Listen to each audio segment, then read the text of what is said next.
Pada chapter kedua, Zuyifan memilih jalan untuk menyelamatkan keluarga Luo karena terpaksa demi menghindari rasa sakit yang ia rasakan. Namun, Sun Guanjie berjanji tak akan melepaskannya dan akan membunuhnya dengan kejam jika ia telah berhasil menangkapnya.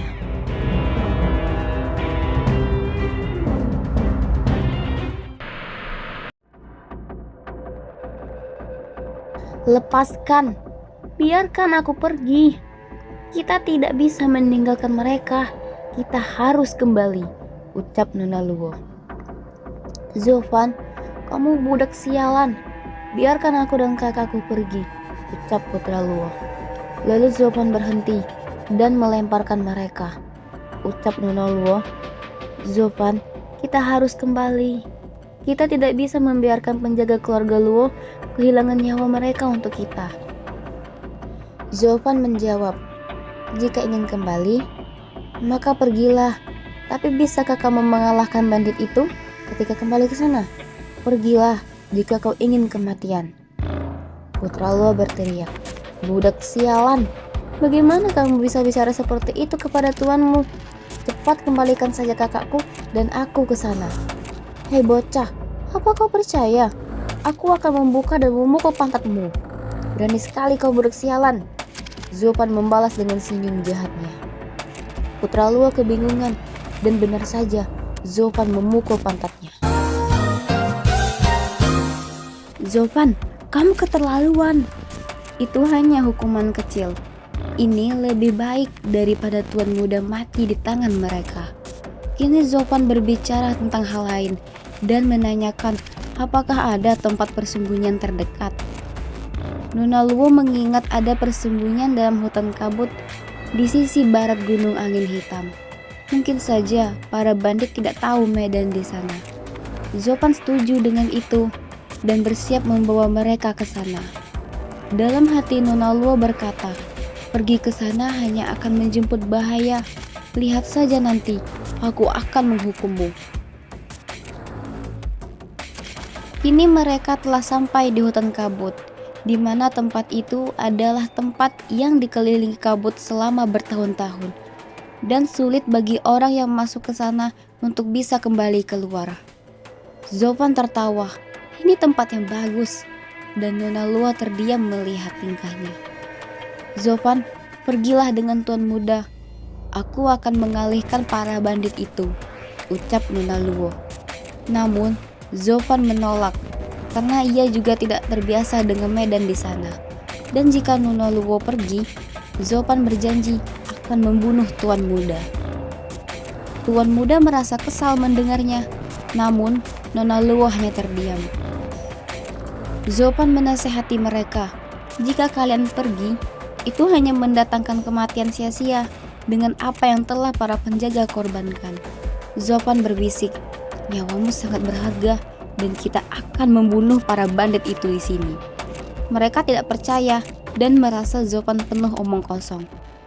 Nona Luo dan tuan muda terus saja meremehkannya, bahwa dengan Pang Tongling ada di sini pun Zofan masih tidak mampu mengalahkan mereka.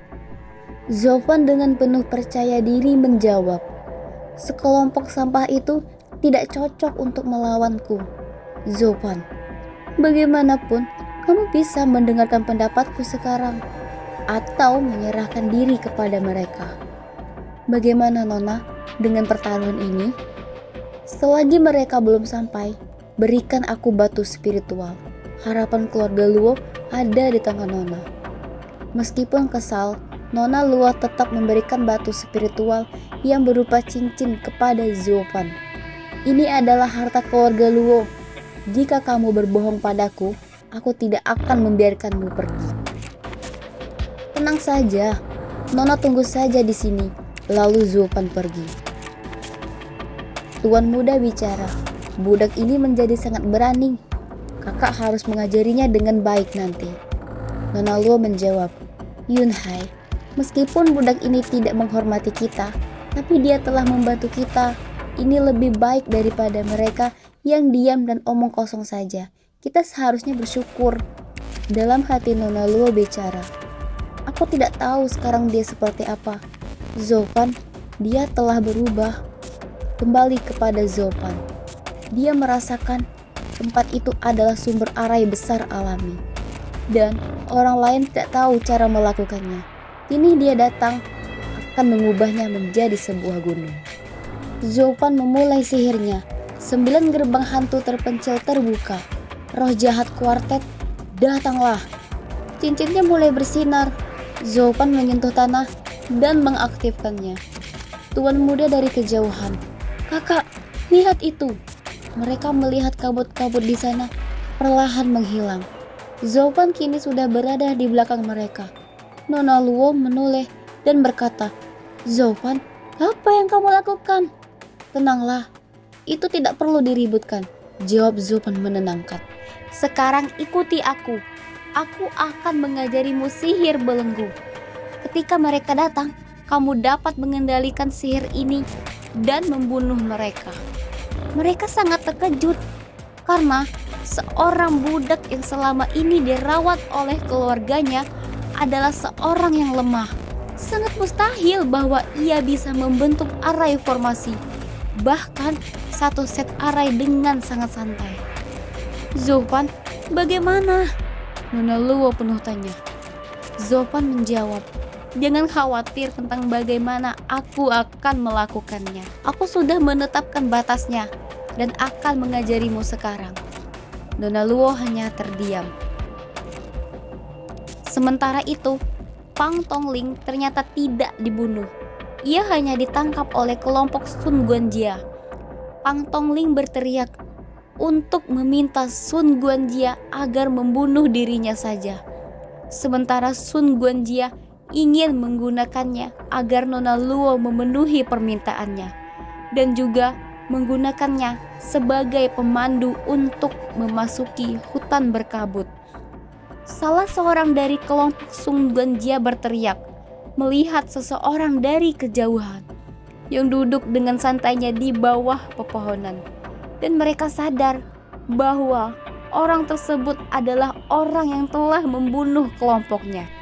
Mereka saling bicara. "Halo semuanya, aku sudah menunggu di sini untuk waktu yang lama. Zopan, kau sangat berani menunjukkan diri di hadapanku. Cepat tangkap dan bunuh dia." Seketika seorang bandit datang menyerang ke arah Zopan. Namun Zopan masih duduk dengan santai dan hanya membalasnya dengan senyum.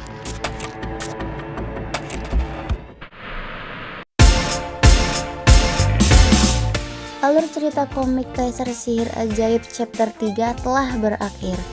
Kini Zhu Yifan telah menunjukkan wajahnya di hadapan Sun Guanjia. Dengan rencananya, ia menjadi sangat percaya diri. Lalu, apa yang akan terjadi selanjutnya? Kita nantikan di video chapter berikutnya. Terima kasih dan sampai jumpa di video selanjutnya.